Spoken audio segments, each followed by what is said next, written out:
Yeah, we live. Upon your hak with them. Yup. First and foremost, we'd like to give all praise, honor, and glory to Yahweh, Ba'ashem, Yahushai, Ba'ashem, Rakakadash.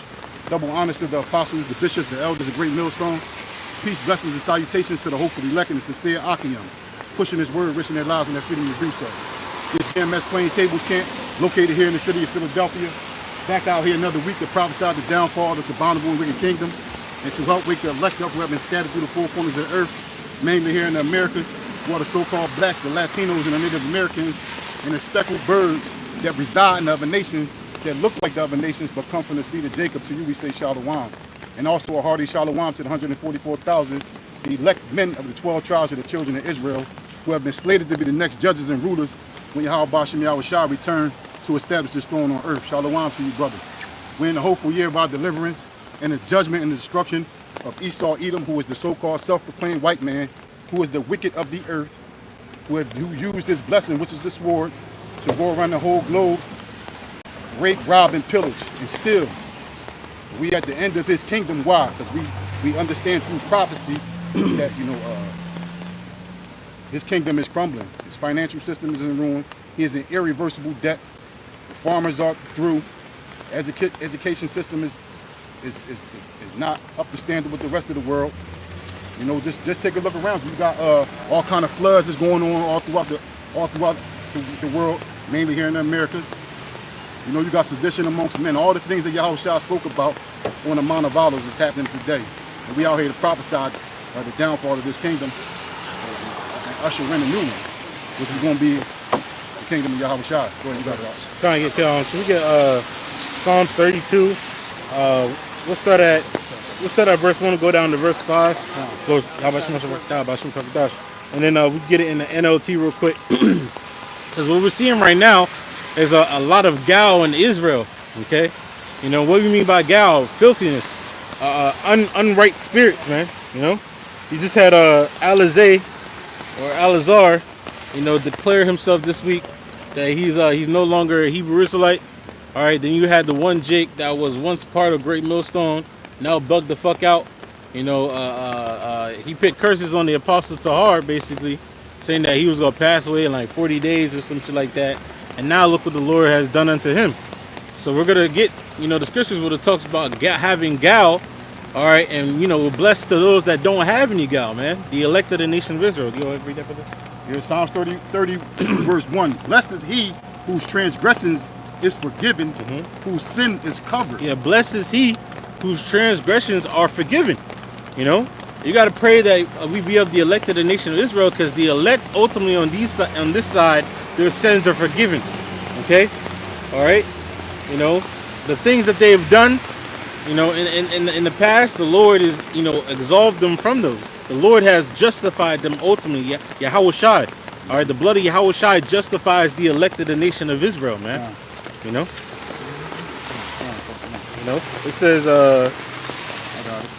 You want it in the NLT, the first verse? It says, Psalm 32, verse 1 in the NLT. It says, oh, what joy for those whose disobedience is forgiven, whose sin is put out of sight. Yeah. Hey, that's beautiful right there. Whose disobedience, because at one point, we were disobedient. Okay?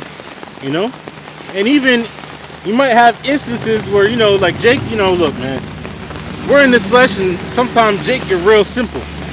That's just the reality of the situation, man. Sometimes brothers get simple as hell, because we're in this flesh. But the whole point is to repent and turn back to Yahweh Ba'ashem Yahushai, man. And like I remember Apostle Tahar said, if Alizé was a part of the elect, if he repented, then it's all good. But we're seeing, obviously, there's indicators that he's obviously not a part of that number, man. Showing forth that the elect are going to come out of every walk of life. But when they repent, Yahweh Ba'ashem Yahushai is going to wipe away their transgressions and no longer see it anymore. And they're going to change their course of action, course of life, according to the scriptures, man. It says, verse 2, back in the KJV, blessed is the man unto whom the Lord impugneth not iniquity, and in whose spirit there is no guile. Whose spirit is no guile, man. Okay? No wickedness. He's sincere and serve the Lord in sincerity and truth. Okay?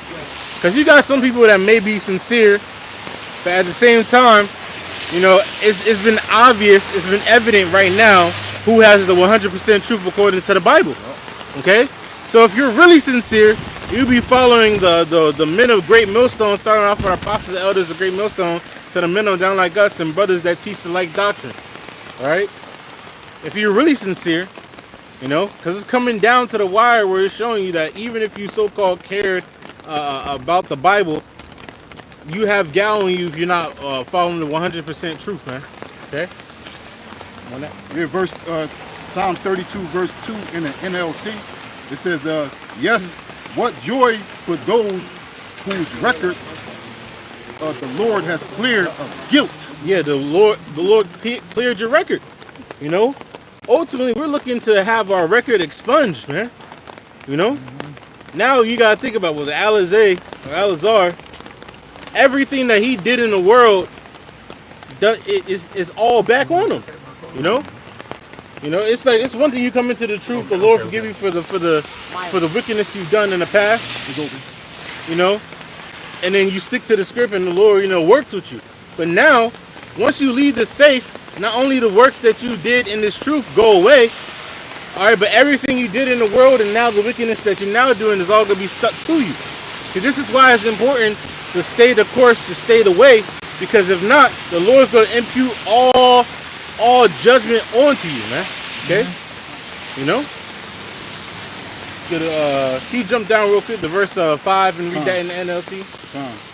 Psalm 32, verse 5. It says, finally, in the NLT, it says, finally, I can... KJV first and then NLT. Psalm 32, verse 5. I acknowledge my sin unto thee, and mine iniquity have I not hid. Yeah, I was thinking about this last night, you know, and even like, you know, on meditating, you